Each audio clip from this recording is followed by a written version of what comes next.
What if we had Ooh. an NFL play-in tournament? Okay.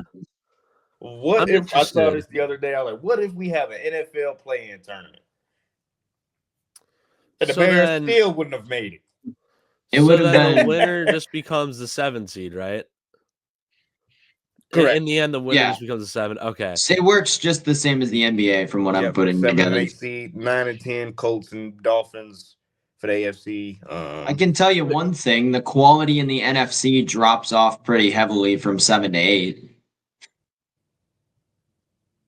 Yeah, it definitely does. Granted, you got to remember, though, like you're talking about last year's teams, too. The Falcons kind of came on hot a little bit towards the end of the year. The Cardinals were definitely ice cold. I think in this situation, if this would have been the exact bracket that we would have seen, the 7 and 8 matchups, give me Denver still. They beat the Bengals in the last week of the season. Bo Nix had a game to remember. So did Marvin Mims. And I sat Marvin Mims in my Dynasty League, and I'll never forgive myself for that. Bo Nix had a game to remember. Joe Burrow's a wide receiver merchant. Broncos still going to win that game. The 9 and 10 in that side, give me the Fins. Give me the Dolphins. They've underperformed for so long. I was not They a would win Colts that game believer at easily. all last year. No. The Colts were yuck. Yeah. Then the 8 versus technically 10 matchup there, I want to say Dolphins still. I still want to say Dolphins. I would have the Dolphins in as the 8 seed with the losing record. NFC side, I really liked, obviously, the Packers. I think the Packers, for better or for worse, you lost to the team that won the thing. If you're going to lose to one team in the playoffs, you lose to the team that wins the whole thing. They played the best defense on Philly out of anybody in the entire postseason. Yes. Now, was part of that because correct. Was part of that because Hurts had his concussion and was coming back and was a little rusty? Yes, but they also did well against Saquon, other than there was like one breakaway at the end where he could have scored, but like the game was already in hand at that They point. limited Saquon fairly well outside of that one long, it was like what, a 70 or 80-yard run? I don't think so. I don't think he had one of those. I think his long was like 20 to 30. I'm just pulling up. I don't remember him having it because he just barely got over 100 yards in the fourth quarter, and they were feeding him all game. Yeah, I'm pulling up that box score right now. He ended up with 119 yards. If I could pull up a play log, I would. I just don't have enough time to do that right now. But yeah, he had 1 or 2 breakaway runs. So outside of that, he was really only averaging 3 yards a carry. That's the best run defense we played all season last year. Yeah. And I'm not a big fan of Seattle. Give me the Packers there. And then the 9-10, give me the Falcons. The 8 versus 9, winner gets the 8 seed. I'd probably take the Seahawks. I think they're just a more talented team in that situation. I definitely agree with you on all of your first round picks. With perhaps, I don't think they would. I could see a way that Cincinnati was able to beat the Broncos. I'm not saying I agree with it. Arizona, I don't think would have put up much of a fight. Atlanta would win that relatively easily. Green Bay is putting belt to blank against Seattle. And I was not a Colts fan at all last year. If JT wasn't going, they weren't going. Michael Pittman was a letdown last year, to say the least. I drafted him a couple of times in different leagues, and he was dropped by the end of the season. Oh, yeah. Then as for Denver's in, obviously, and then between Cincy and Miami, I got Cincy there. My question is, Miami's offense was just, it felt like a step off this year. They didn't really have a super effective run game. Like A-Chain was really good in the passing game as a receiving back, but I don't know.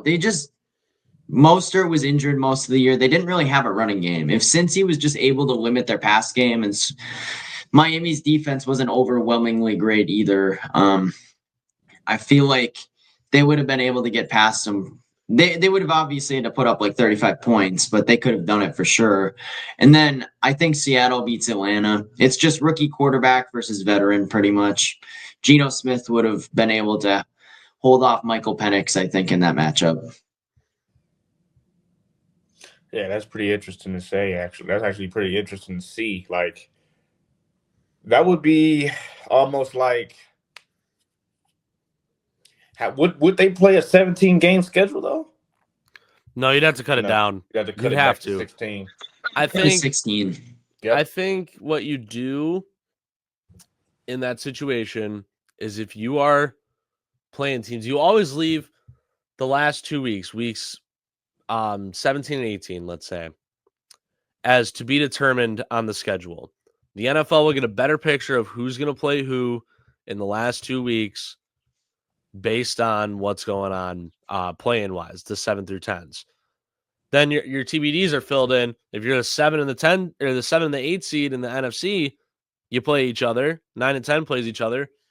Everyone else will play each other up based off of that. Same with the AFC side as well. And then just keep it in conference the last 2 weeks. Just keep it in conference. Keep it simple. Don't overcomplicate things. And that would be a way to make it work. Otherwise, you cut down the schedule. I don't know why we keep trying to convince ourselves that we need to have a 20-week NFL season. We don't. It's bad for the players, and it's just going to stagnate the league. This is what makes the NFL special. It's around for 4 months, and then you have the playoffs. That's it. You have 16 weekends to watch your team play. Now it's 17 weekends you get to watch your team play. So it's a little over 4 months now. Then you get the playoffs. Well, they just took a preseason game off, if you think about it. So yeah, exactly. So you have 4 months to watch your favorite NFL team play, and every single game is do or die. The more you keep extending the season, the more you run into the issue of the Major League Baseball League, where it's 162 games, and it feels like even though there might be a lot of value to watching and winning a random Tuesday night game in the middle of July, the fans don't see it that way. And if you keep expanding the NFL season, that's what it's going to turn into. Now, it's going to be a lot less magnitude. Like every game's still going to be very important, but it's going to be in the aggregate, every game will be less important if you continue to expand and lengthen the NFL schedule. That's a problem you run into. And then same with expanding the playoffs too. Games become less important during the season, especially if your team is good. You might as well, if you're the Chiefs, you might as well sit Patrick Mahomes until January. might as well. If you keep expanding the season and keep expanding how many teams make the playoffs, if you're just going to keep giving out participation awards, like, hey, congrats on going 9-8. Your not punishment.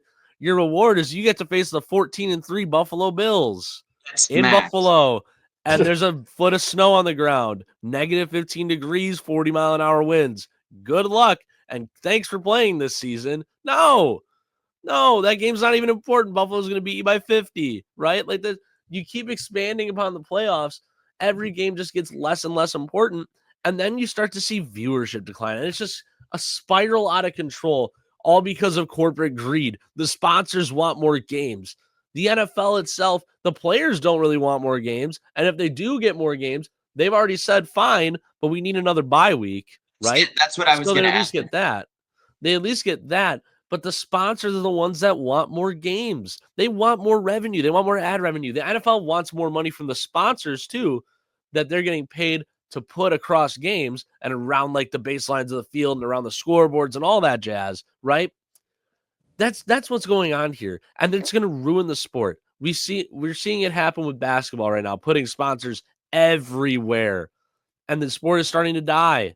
The NBA is starting to die, right? You can't do that with the NFL. You cannot do that with the true American pastime. At this point, the NFL is just becoming a big corporate show. I mean, if you look at the Super Bowl, right? Probably out of the 60 to 70,000 people that are at the Super Bowl, I bet you less than 30% of them are just normal fans. It's a big corporate party at this point. It's just when tickets are so out of reach for normal people like the average Joe, like you guys and me, where we can't ever afford to go see our team win a championship, it's just ridiculous. And that's something that Europe is good at, keeping the prices down a little bit for their for like big Champions League matches, right? Like I want to say I think it was Bayern Munich had their Champions League like their knockout game prices at like $120 for the tickets. And that's affordable to the average person. If they care enough, they'll be able to go and watch them. But when the average ticket for the Super Bowl is like $5,000 to $10,000, you're never going to get the real fans. You just get the plastic people who don't really care about football. That is Exactly. true. I mean, I can agree.